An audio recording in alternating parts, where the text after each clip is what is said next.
Et c'est l'hiver, hein. C'est pas beau le bonnet, hein. C'est pas beau, mais ça sent bon, là. On va faire un entretien, une révision complète, parce que le moteur forgé, il a tendance à fuir au niveau du plan de joint sur l'arrière du bloc, pas sur les côtés, pas sur le devant, mais à l'arrière ça soigne. Bon, je vais aller voir un peu l'état du bloc, je vais en profiter, je vais déculasser parce que je vais changer mes ressorts de soupape. J'avais acheté un appareillage pour changer les ressorts de soupape sans déculasser, je vous montrerai quand même. Mais du coup, ça va être plus pratique de déculasser. La boîte de vitesse, c'est pareil, c'est une boîte de vitesse que j'ai récupérée, rapport court. La 2, elle craque, première à la 2 ou de la 3 à de la 2, ça craque en régime. Donc il faut que je change le synchro de boîte. Donc ça me fait pas mal de boulot sur ma propre voiture. Là, j'ai un gros chantier avec la voiture de José qui a cramé au Nürburgring. Hein. Je sais pas si vous avez vu la vidéo. Là. Je vais tout revidanger, tout garder mes liquides, parce que là j'ai des liquides des vannes sans eau. Liquide de refroidissement, huile de boîte. Ok, bloc complet avec la lame. Tu vois? Ah, quelques graviers. Avec les durites là pour les freins. C'est quoi ces batteries là? Putain, Ryobi quoi!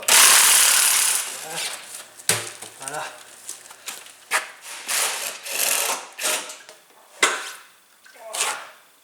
Faut que je fasse gaffe, il y a de l'eau dedans. Pèse la mort. Ça pèse la mort. Normalement, ça coule. Je le sais. Je le sais, c'est toujours la même. Je crois qu'il n'y en a plus. Il y en a encore. Tu ouvres ta pompe à eau et après ça coule et ça coule et ça coule.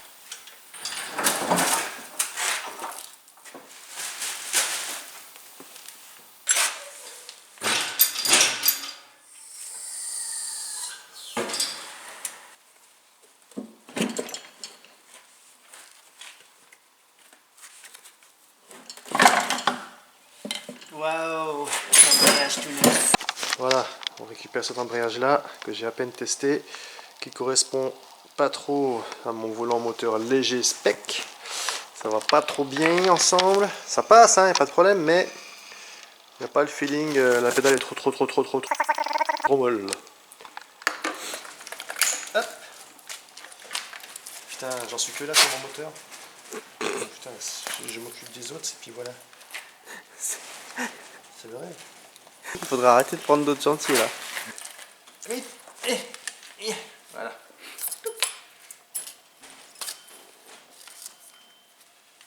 Voilà. Et toi alors pourquoi tu le repeins pas en rouge? Comment? Pourquoi tu le repeins pas en rouge? Ça? Ou le bloc? Ah, le bloc complet. Trop de couleur, tu la couleur. C'est lourd ça, on va l'enlever, ça fera du poids. Oh, impeccable. Pourquoi on fait ça au fait? Pourquoi on fait ça? Ouais, je vais montrer derrière. T'as vu comment c'est tout souillé là? Il est repeint le truc. Il est repeint d'huile parce que ça sointe au plan de joint. Il est où le plan de joint? Dégage-toi. Ça sointe. On dirait que les vis ARP sont mal serrées. On va aller voir ça. Gouah, le moteur. Hop là. Oh l'enfoiré. Putain, je m'y attendais pas. Oh merde. Non, ça va. Putain, je vais dans le train et tout Mais là. non. Après tu vas dans la voiture On va aller dans la voiture. Ah, je sais. Bon, on va s'essuyer dans la voiture à poser. C'est bon, t'enregistres là? Oui. Parce que du point de vue spontanéité, ça va être compliqué puisqu'on vient d'en parler et on va devoir réexpliquer ce qu'on disait de manière naturelle. On disait que je prenais les jeux. Alors, j'ai une RTA qui me dit 0,3 plus ou moins 0,045. Donc on va dire, allez, de 0,25 à 0,35 pour l'admission. Sauf que là, quand on regarde une autre RTA Ford américain, la tolérance c'est plutôt, c'est en pouces mais le transforme aussi en millimètres, 0,17 à 0,23 en admission plutôt que 0,3. Ouais, c'est ça. Donc en fait, si on prend la RTA française machin, la tolérance minimale correspond au maximum De l'autre. américain. Alors là, donc je vais prendre le jeu aux soupapes. Et ensuite, on ira chercher, quand on aura tout fini, le poussoir en dessous. On va le retourner, il y aura un petit... tiens, je vais t'en montrer.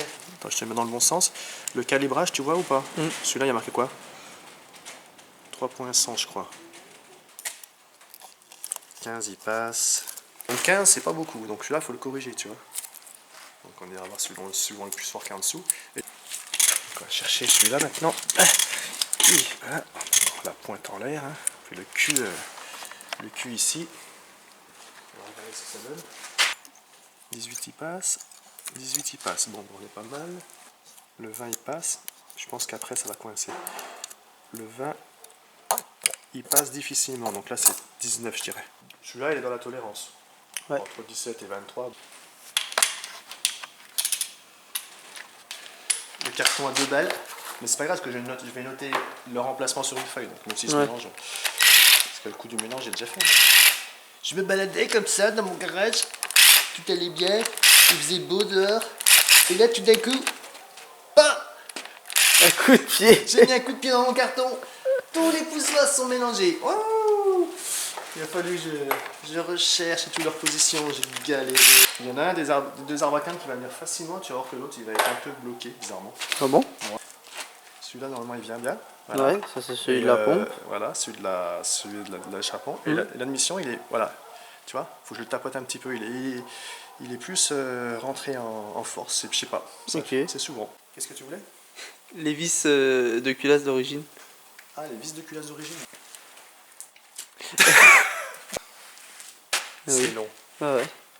Donc en fait, les RP, c'est genre un goujon qui dépasse, puis on va chercher juste la tête, un écrou au-dessus. Un écrou au-dessus, touc. Mais ouais. Mais celles d'origine, elles sont en étoile comme ça. Ouais, c'est Ok. torse. Ok. Balèze torse. 275.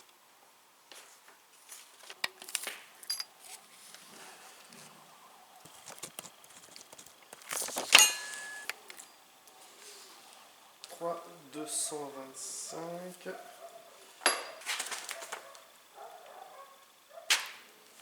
Bon, on va desserrer. Tiens. Monsieur.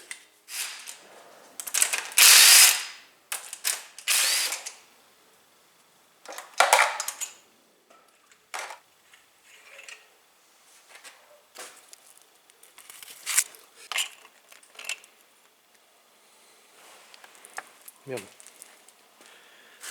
Il était bien le joint.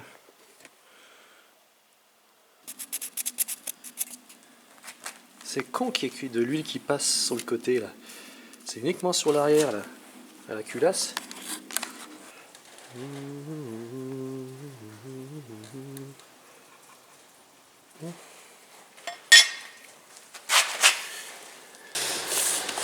Piper Cam.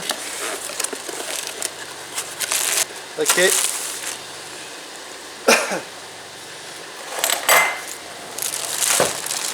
Tu vois ce qu'on va faire là, c'est qu'on va sortir. On verra si je change d'arbre à cam plus tard, mais en attendant ça sera fait. On va sortir tous les ressorts, on va changer les ressorts pour pouvoir prendre plus de haut régime. On va en tout cas frapper le haut régime en toute sécurité, en espérant que derrière ça claque pas comme un vieux diesel, tellement ça sera raide.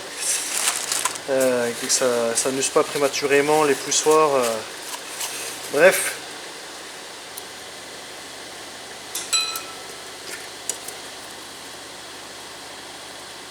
C'est bien gros là. On va pouvoir mettre les demi-lunes avec ça là. Qu'est-ce que c'est que ce truc? T'as vu comme c'est gros là? Le diamètre interne? Oh! Attends voir. Alors heureusement, j'ai renvoyé la mauvaise boîte ce matin aux Anglais. Et heureusement que mon petit pote, il avait commandé pour lui. J'ai reçu la commande. Comme lui, on va lui faire sa voiture un peu plus tard. Je vais réutiliser la bonne référence pour 1,6 litre EcoBoost et non pas 1,6 litre Atmo. Aïe aïe aïe. Parce que sinon, je pouvais pas avancer quoi. Et ça m'emmerde d'avoir une voiture immobilisée pour en réceptionner d'autres. Voilà quoi. Chaque fois, je suis obligé de la pousser, de la foutre dehors. Sans moteur, c'est chiant.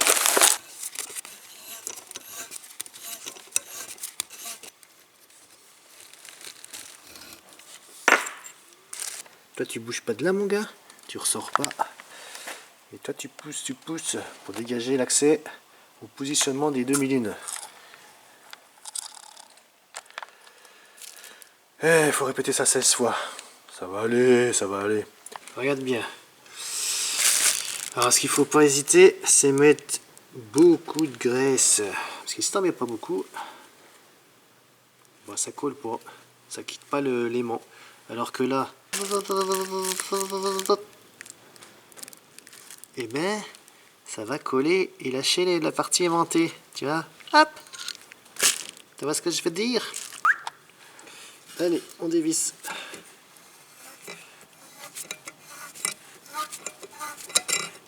Après, c'est pas grave si au pire ton moteur il tourne à la graisse purée ou à la graisse lithium. Ok, tu vois là j'ai mis du liquide. J'ai mis du liquide et j'ai mis les injecteurs, une rampe d'injection qui traînait juste pour leur joint d'étanchéité. C'est marrant dans ce sens-là. Et puis ben, je vais laisser.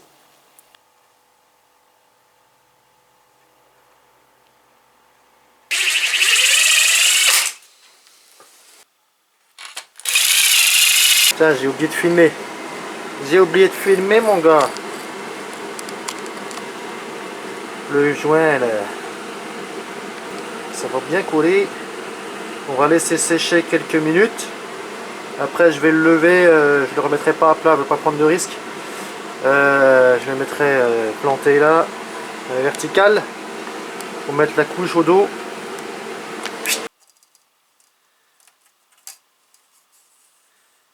Hop. Colle pas le doigt, hein. Hop. C'est bon.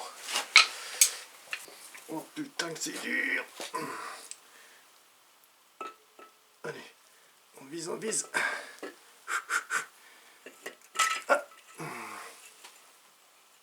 Tac. Nickel.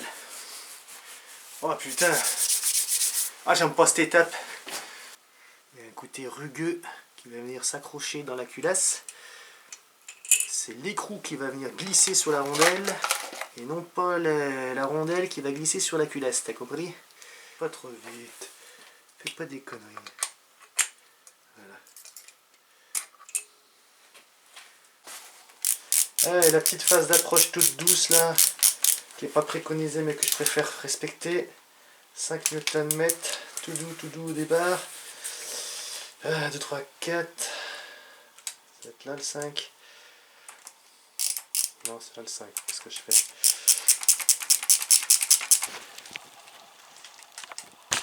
Voilà. Allez, maintenant on va commencer à serrer fort. Donc un premier serrage à 35.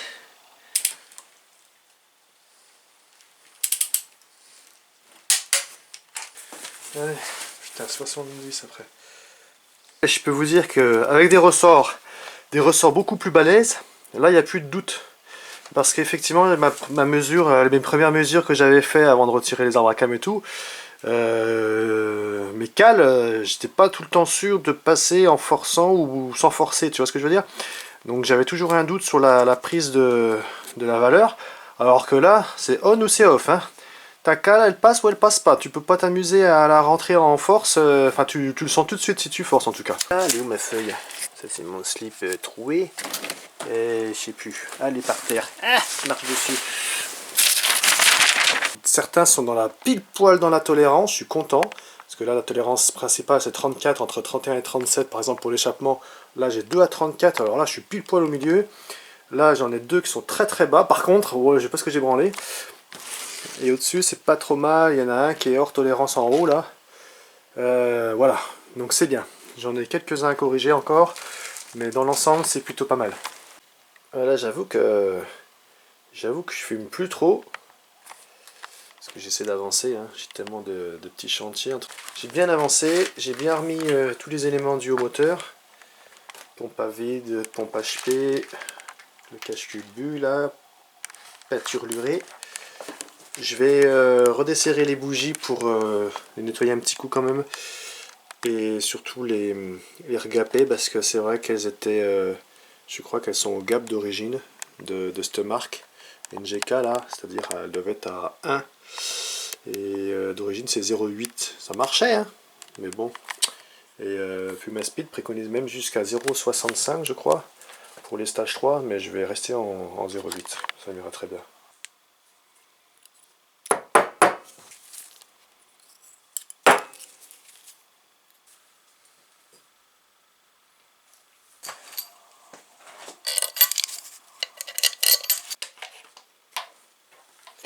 Ben ouais, je sais, je filme pas beaucoup. Là, je me suis fait des arrêts maison, des petites cales, à rabat là, pour anti-desserrement pour les boulons du turbo côté chaud. Parce que j'en ai marre que ça se dessert. Ça sera mieux comme ça, avec 2 rabats. Bah, je vais les taper là tout de suite.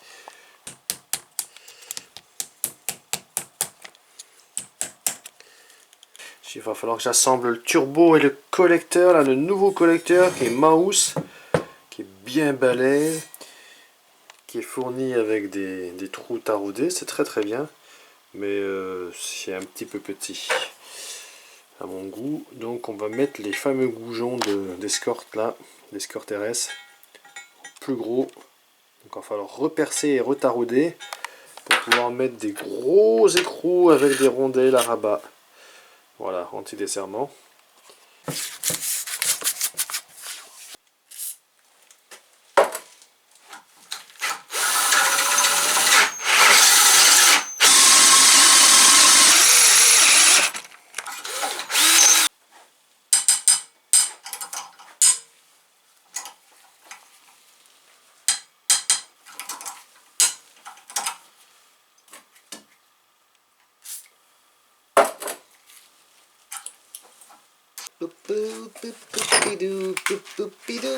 Aïe, on va pouvoir mettre les gros goujons.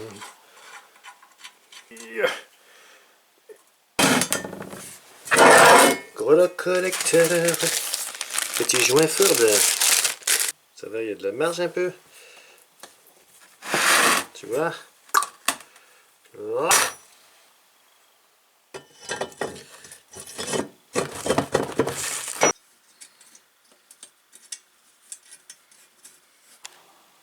Bien, on va essayer ce nouveau collecteur. Et là, je suis en train de me créer refaire un pare-chaleur à base de tôle de tunnel d'échappement de voiture. Et ouais, c'est pour recouvrir ce gros collecteur échappement. Donc, pour éviter que ça crame et tout, la périphérie, les câblages, les faisceaux, isoler aussi de la chaleur par rapport aux tubulures d'admission. Et puis tout ce qui est jointure, etc., que ça n'aille pas trop cramer. Là. Ça, c'est du plastique. Hein. Donc c'est pareil, que ça n'aille pas chauffer le plastique. Parce que de base, le collecteur, il plonge. Hein. C'est un collecteur fond qui plonge. Là, il est en relief vers le haut. Donc forcément, ça a tendance à chauffer et cramer le plastique. Donc il faut isoler. Allez, on va dire que le pare-chaleur, il est fait. Fait maison. Et maintenant...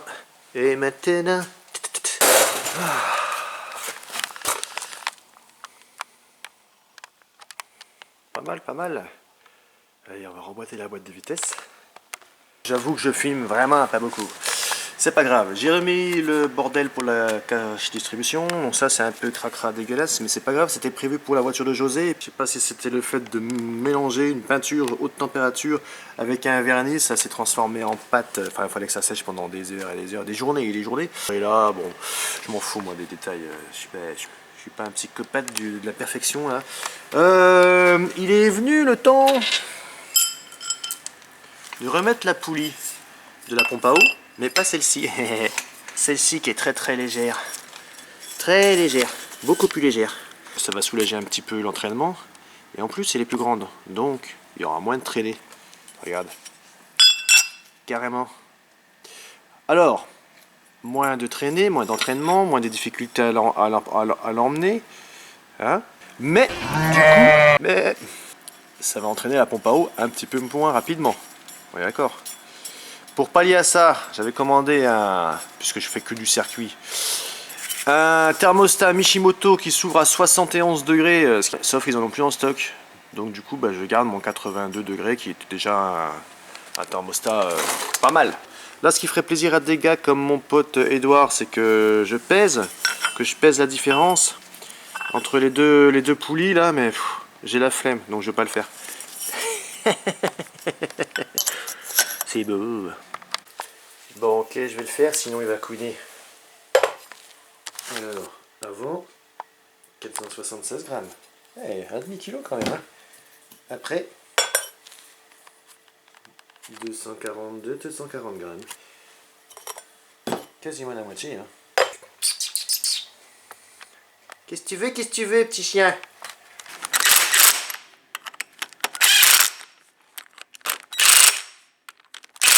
Ça va pas s'envoler. Yeah! C'est beau, c'est beau, c'est beau. Ça va être la merde pour ma courroie accessoire. Mais comme ma courroie accessoire, elle a un peu de kilomètres au compteur, elle est un peu détendue, donc peut-être que ça ira. Peut-être que j'aurai pas besoin de la changer. Ça y est, ça y est. Donc maintenant je remets les câbles, le faisceau, tout le bordel électrique. Alors regarde bien la catastrophe. Regarde bien. On le sait que souvent ça se déchire là. Ah, ça c'est sûr, ça se déchire. Regarde bien.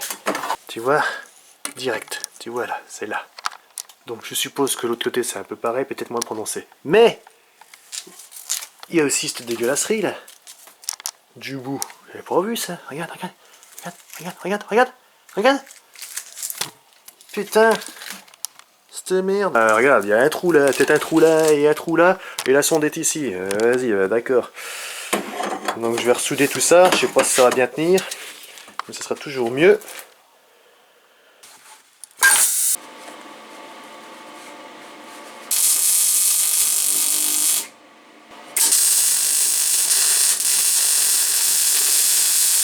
Petite révision de boîte également, puisque la seconde a tendance à craquer, qu'on passe de la première à la seconde ou de la troisième à la seconde. Ça cracote, donc j'ai racheté ce qu'il faut. Là ça doit bien gripper, et l'autre il doit être tout lisse à mon avis. Putain c'était cher, hein, 150 balles les deux, parce que ça se vend par paire, pour la première et la seconde. Du coup faut que je l'ouvre. Hein. J'adore ça, ouvrir les boîtes de vitesse, c'est cool. C'est petit.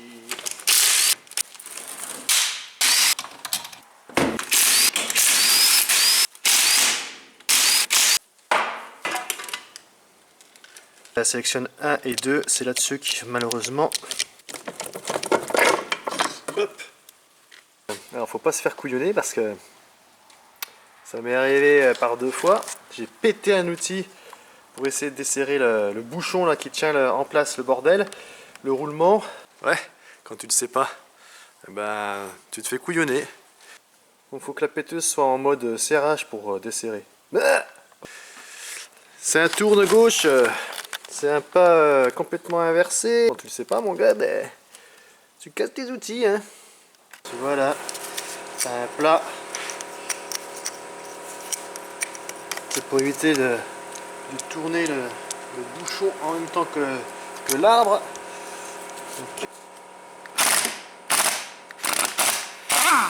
Tu vois là, il y a zéro effort. J'ai une presse 20 tonnes, mais comme c'est une entrée de gamme, enfin comme c'est pas du super costaud, de la super camelote. J'ai un peu peur quand même de ne pas avoir assez de patates. C'est une bonne presse, hein, mais je me suis entraîné sur un vieillard qui a dormi dehors et c'est pas venu.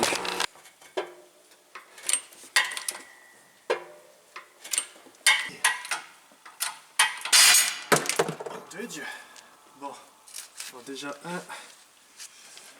Ouais, et ben, ça bouge pas d'un pouce, aucun écart, tu vois. Et t'as vu la forme? Donc il y a de la pression mon gars. Hein. Il va falloir que je recours à un garage, un professionnel qui a la presse, une bonne presse assez costaud. Parce que là, ça n'aboutira pas. Non, rien du tout, ça va rien faire.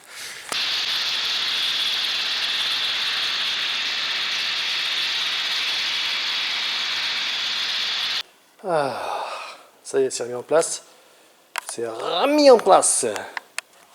Et ben, premier essai route. Après 3 mois et demi d'attente, de stand-by. En tout cas, l'embrayage, déjà, la pédale d'embrayage avec l'embrayage renforcé jaune, là, ça n'a plus rien à voir. J'ai vraiment une pédale dure. J'ai mis tout le bordel, le pare-choc en place et tout, pour aller pouvoir faire un essai route. Ça va. Ah là là là là là là là.